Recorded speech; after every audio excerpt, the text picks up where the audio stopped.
Lockdown বাস্তবায়নের লক্ষ্যে তারা চেকপোস্ট বসিয়েছেন এবং চেকপোস্টে তারা ইতিমধ্যে দায়িত্ব পালন করছেন এবং প্রত্যেকটি গাড়িকে তারা চেকিং করছেন। যেটা সরকারি ঘোষণা রয়েছে সেই ঘোষণা অনুযায়ী প্রত্যেকটি গাড়ি বের হয়েছে কিনা বা তাদের কোনো ব্যক্তিগত কাজে বের হয়েছে কিনা সেই বিষয়গুলো তারা কিন্তু এখানে চেকিং করছেন। তা আমরা এখান থেকে সুনামগঞ্জের পাগলা এলাকা, পাগলা বাজার, এখান থেকে আজকে লকডাউনের দৃশ্যটি আপনাদের কাছে সরাসরি উপস্থাপন করছি। আশা করি আপনাদের ভালো লাগবে। আপনারা জানেন যে ঈদের আগে 14 তারিখ পর্যন্ত ছিল লকডাউন। এরপরে ঈদ, কুরবানির ঈদকে সামনে রেখে সরকার কিছুটা স্থিতিশীল করে দিয়েছিলেন যাতে মুসলমান ভাইদের কুরবানিতে কোনো ব্যাঘাত না ঘটে। ঈদের পর ঈদ বুধবারে ছিল, বৃহস্পতিবার এবং শুক্রবার আজ তৃতীয় দিন থেকেই কিন্তু কঠোর লকডাউন এবং বলা হয়েছে আগের যে লকডাউন ছিল তার চাইতেও কিন্তু আরও কঠোর লকডাউন হবে। সেই সুবাদে কিন্তু লকডাউন ঘোষণা করা হয়েছে, লকডাউনের দায়িত্ব পালন করা হচ্ছে। আপনারা দেখেন কঠোরতার সাথে তারা দায়িত্ব পালন করছেন। কেন, কি কারণে গাড়িগুলো বের হয়েছে সেই তথ্য তাদেরকে দিতে হচ্ছে। কোনো গাড়ি যেতে পারবে না, গাড়িগুলো পিছনে ফিরে যেতে হচ্ছে এবং কী কারণে তারা বের হয়েছেন তার কৈফিয়ত দিতে হচ্ছে। এবং যদি কোনো রোগীর গাড়ি অথবা খাদ্য সামগ্রী, কাঁচামাল, সরকারের যে নির্দেশ রয়েছে সেই নির্দেশের ভিতরে যেই গাড়িগুলো আছে ইমার্জেন্সি কাজে ব্যবহৃত হবে সেই গাড়িগুলো শুধুমাত্র চলাচল করতে পারবে, এর বাইরে কোনো গাড়ি যেতে পারবে না। তারা এই দায়িত্ব থেকে কিন্তু তারা গাড়িগুলো চেকিং করছেন। সুনামগঞ্জ জেলা পুলিশ বা সুনামগঞ্জ পাগলা এলাকা থেকে আমরা এই মুহূর্তে আপনাদের কাছে উপস্থাপন করছি।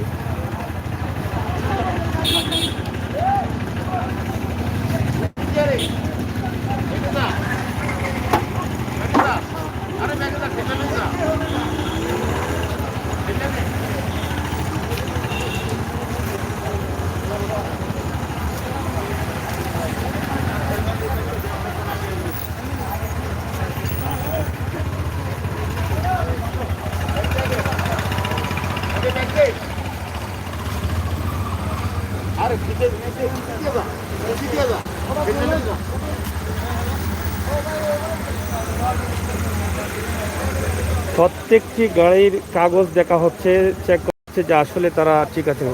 প্রবাসে তারা প্রবাসী নাকি?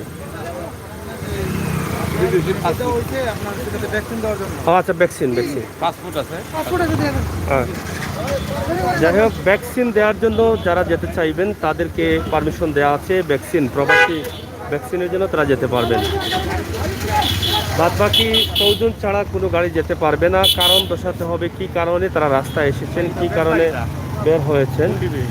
আমরা এগুলো লোক সিলেটের ম্যাগাজিন ইউটিউব চ্যানেল।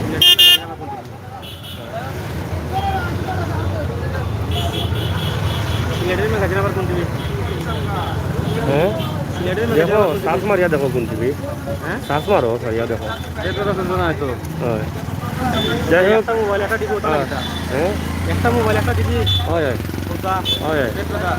যাই হোক, আপনারা দেখছেন এই মুহূর্তে আমরা আছি সুনামগঞ্জ ডাবর এলাকায়, ডাবরে আছি।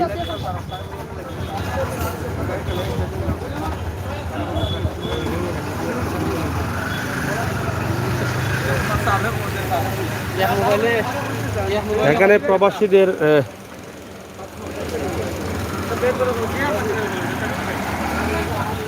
প্রবাসীদের চেকিং করা হচ্ছে। আপনারা দেখছেন প্রবাসী যারা আছেন তাদের।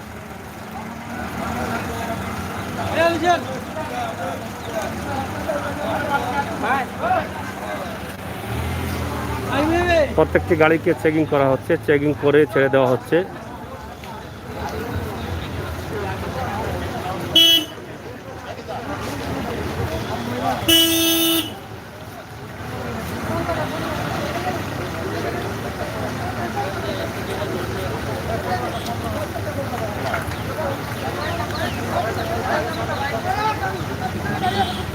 তো যাই হোক, প্রিয় দর্শক, আমরা ঐতিহ্যবাহী পাগলা এলাকার এই ভিডিওটি আপনাদের কাছে উপস্থাপন করলাম। এই মুহূর্তে পাগলা থেকে আপনাদেরকে যে ভিডিওটি দিয়েছি সেই ভিডিওটি অবশ্যই আপনাদের ভালো লাগবে। ভালো লাগাটাই কিন্তু আমাদের কাছে সার্থকতা। এবং আর যেই গাড়িগুলো বিনা প্রয়োজনে বের হয়েছে তাদেরকে কিন্তু আবার পিছনে বেগে যেতে হচ্ছে, ঘুরে যেতে হচ্ছে।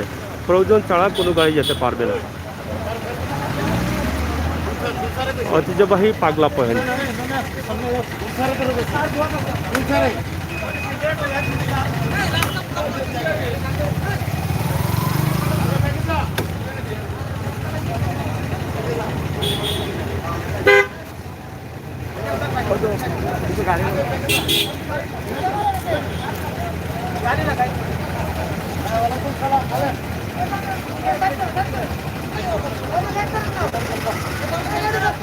কঠোর দায়িত্ব পালন করছেন।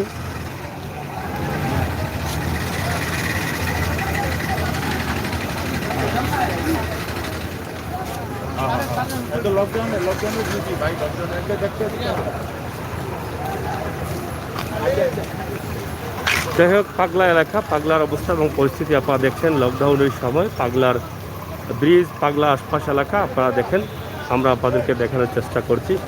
অবশ্যই